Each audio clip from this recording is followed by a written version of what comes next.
Bora lá, galera, vamos acompanhar as últimas informações do Fluminense. O Fluminense que empatou na estreia da Libertadores, né? O jogo bem difícil, o jogo foi no Peru contra o time do Alianza Lima. O Fluminense estava atrás do placar, né? O Fluminense estava perdendo por 1-0 e conseguiu buscar o empate ainda, né? E você olhar bem, fora de casa, o empate não é ruim, né? E o Fluminense conseguiu um empate, né? E o Fernando Diniz agora já está projetando já os próximos jogos já, porque sabe que é muito importante somar pontos para poder se classificar. O grupo do Fluminense é um grupo um pouquinho complicado, Colo-Colo, Aliança Lima e Cerro Porteño.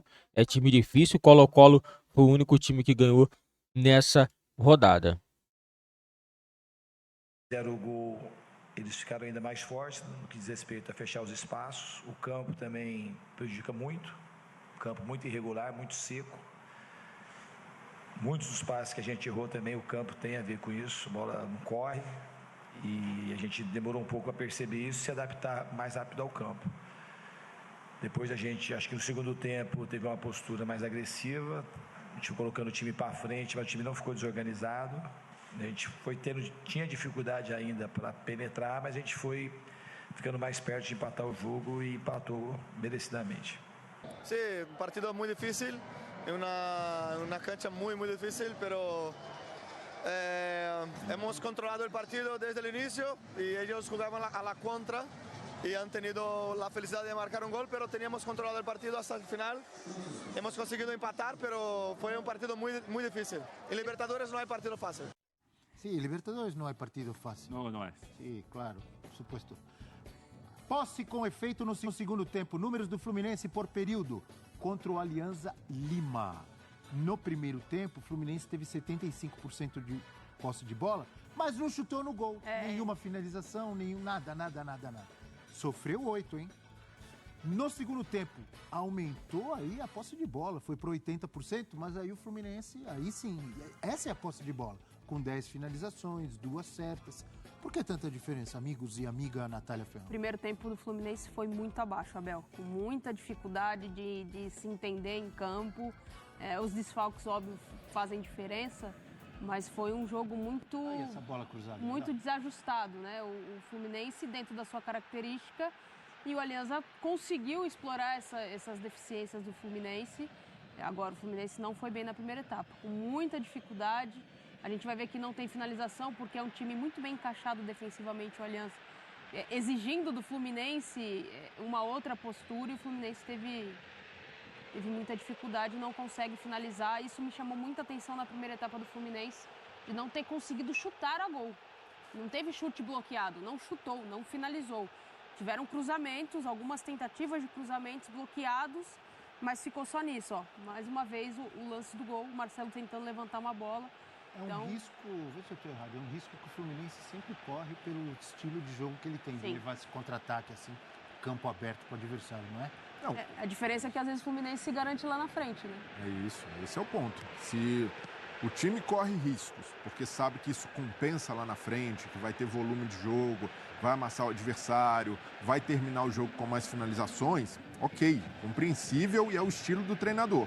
Agora, a partir do momento que sua produção ofensiva é nula e a facilidade que o adversário tem, que o Alianza Lima teve para contra-atacar ontem, é algo que não pode acontecer em time nenhum. Mesmo times que corram riscos, você precisa ter armas, e o Fluminense tem essas armas para evitar que o adversário contra-ataque de forma tão limpa. O Serna, no lance do gol, ele arranca praticamente sem ser incomodado, porque há uma dificuldade de recomposição.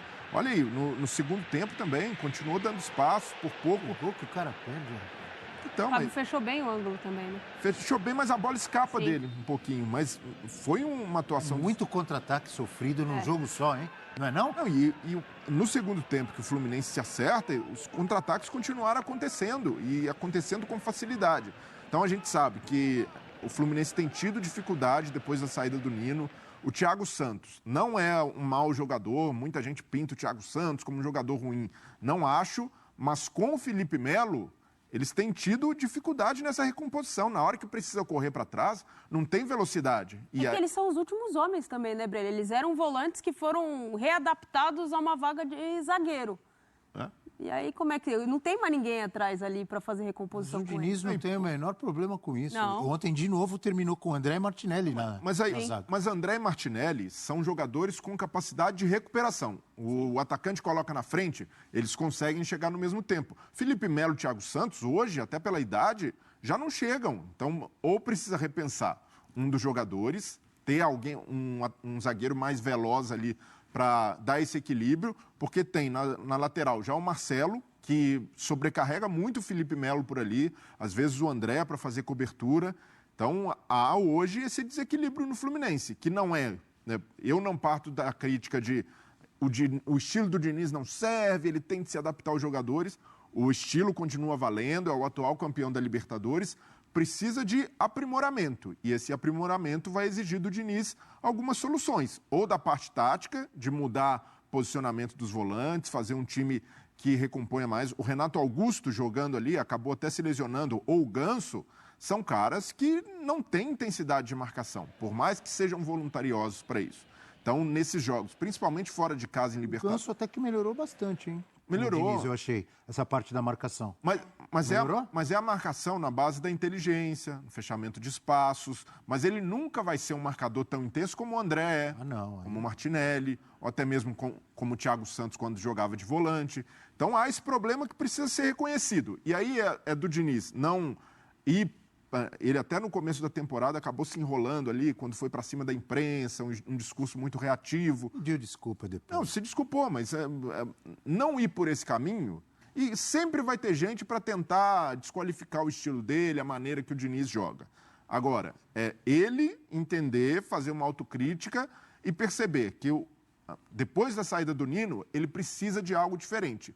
Principalmente nesses jogos fora de casa, que você tem naturalmente o adversário ali empolgado, o Alianza Lima, em condições de igualdade, o Fluminense é muito superior tecnicamente. Mas ali o ambiente, torcida, estádio cheio, na empolgação, o adversário tira uma força a mais. E para isso, às vezes, vai precisar de uma contenção, ou segurar um pouco mais, negociar um pouco mais com a posse de bola, dosar mais o ritmo do jogo. Tem jogadores para isso. Não pode ficar esse jogo vivo o tempo inteiro e o Fluminense sofrendo com o contra-ataque. Uma hora vai pegar um adversário mais contundente, mais eficaz, ou vai tomar uma goleada, ou vai tomar pancada fora de casa e comprometer a classificação. Um resumo de tudo isso o Fluminense precisa contratar um zagueiro. Não, é isso? 2. 2? Eu contrataria 2, Abel. Por mais que Felipe Melo te dê resposta, é importante você ter uma dupla de zaga, né, qualificada. Felipe Melo jogou muito ano passado. Não, mas eu não estou questionando a questão dele zagueiro. Não jogar ou não. Mas ele é um dos principais caras que sai todo jogo. Você tem que ter uma reposição. Se ele está jogando bem, vai chegar uma hora que ele vai cansar, você vai ter que tirar. Você tem que ter um cara que ele vai assumir a posição e você não compromete tanto o seu sistema de jogo.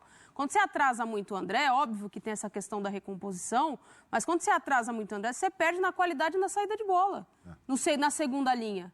Aí o cara tem que recompor e fazer a saída de bola. Você começa a sobrecarregar um cara que poderia render mais com a bola no pé. Está rendendo pouco essa temporada. O André está abaixo. E, naturalmente, porque está sobrecarregado. Há para o André essa missão de ficar o tempo inteiro cobrindo os dois laterais, atento ali a contra-ataque. Falta pulmão para o André fazer as jogadas de frente também, que ele vai muito bem na chegada, no auxílio ao ataque. Então, por essa sobrecarga do André, mostra que esse desequilíbrio precisa ser solucionado de alguma maneira pelo Fernando Diniz. Não pode relativizar e achar que é parte do estilo de jogo, é parte do risco. Tomar um contra-ataque, tomar gol de contra-ataque, ou dar um ou outro espaço na defesa, ok, mas agora passar o jogo inteiro sofrendo com isso e não ter armas para contrapor o adversário é um problema. A gente tem uma tela com o time que terminou a partida ontem, a formação que terminou o jogo do Fluminense. Dá só uma olhada. Terminou contra o Alianza Lima com Fábio, Samuel Xavier, Martinelli, André e Marquinhos. Que fez o gol. Fez o gol. Marquinhos, que é atacante, mas estava posicionado um pouco atrás, mas chegava na frente, tanto que fez o gol. Lima, Arias, Terans, Douglas Costa, Lelê e Cauã Elias. Eu acho que ficou... Eu acho não, para mim ficou lindo esse empate de 1-1 pro Fluminense. Ficou. Do jeito que foi o jogo, Ficou. foi lindo o Fluminense voltar com o empate lá de Lima, não foi, Prats? Foi, Abel. O que não pode, me parece, aí é um desafio do Diniz, do grupo de jogadores do Fluminense, é encarar esse empate que ficou lindo como algo normal. Porque as circunstâncias levaram o empate para o Fluminense para ficar de, olha, tá de bom tamanho, o time escapou de perder um jogo em Lima contra, teoricamente, o mais frágil dos times do grupo, mas os companheiros falaram muito bem, né? E o Diniz ontem pontuou muito sobre isso, né? Muitos erros de passe, o Aliança Lima muitas vezes defendendo com uma linha de 5, depois com 4 jogadores à frente, e o Fluminense não conseguia contrapor essa linha do Aliança Lima, e mais do que isso, errava passe, às vezes precipitava o passe e dava campo para o Aliança Lima responder. Então ficou um jogo muito assim do Aliança Lima ficar perto de conseguir um segundo, um terceiro gols, que seria para o Fluminense péssimo, né? O Fluminense no segundo tempo, até com as alterações do Diniz, ele coloca muito mais gente para atacar. O Douglas Costa cobrou o escanteio do gol do Marquinhos. Coloca o Cauã Elias, que é um garoto também. Coloca mais jogadores de meio e ataque, né? Termina com 2 volantes jogando mais atrás. Foi realmente uma situação de colocar muita gente para tentar superar a marcação da Aliança Lima. Pelas circunstâncias, Abel, está de bom tamanho. Está de bom tamanho. Eu acho que o que preocupa para o Fluminense agora é o nível de atuação do time. O time tem condição de crescer mais, tem uma perspectiva melhor. Para ontem, pelo que foi o jogo, o empate está bom. Fechamos o assunto Fluminense com essa bela análise do tático Rafael Prats. Galera, eu concordo também. O Fluminense, né? O Fluminense, pelo jogo, assim, o empate não foi ruim. Né? O Fluminense não estava jogando bem, essa é a realidade. O Fluminense não jogou bem esse jogo. Né? O torcedor esperava, né, o Fluminense jogar um pouquinho melhor, porque o Fluminense é atual campeão, né, galera? O atual campeão da Libertadores jogando dessa forma que jogou preocupa um pouco o torcedor. Né? Porque, assim, o que incomoda mais é o fato do Fluminense sempre ter esse negócio. Tira zagueiro e bota o volante zagueiro. Todo jogo termina assim. Quando que o Fluminense vai contratar zagueiros? Né? Porque saiu o Nino, não entrou ninguém. Beleza, ainda tinha o Felipe Melo, tava improvisando. Aí agora, né, tem que improvisar André e Martinelli na zaga. Pô, pera lá. Não dá, não dá. Me desculpe, mas o Fluminense não vai aguentar desse jeito. Desse jeito o Fluminense não tem como jogar. Não tem como. Infelizmente o Fluminense precisa ir no mercado, precisa trazer 2 zagueiros. Precisa. O André ele precisa voltar a jogar do jeito que ele jogava. Pô, todo jogo, segundo tempo, o cara vai pra zaga. Todo jogo. Será que o cara tá gostando disso? Obviamente que não. Isso daí é coisa de Diniz. Entendeu? O Diniz fica inventando. Ah, não temos jogador. Pô, o presidente não tá vendo que não tem jogador, que tem que contratar? Possível. É impossível. Então, assim, minha opinião, o Fluminense tem que ir atrás do mercado e contratar zagueiros. Né? Libertadores desse ano não é igual no ano passado, não. Não adianta que o título vai cair de mão beijada, não. Ano passado foi ano passado. Esse ano é diferente. Na minha opinião, esse ano o negócio tá diferente. Tende a ser muito mais difícil.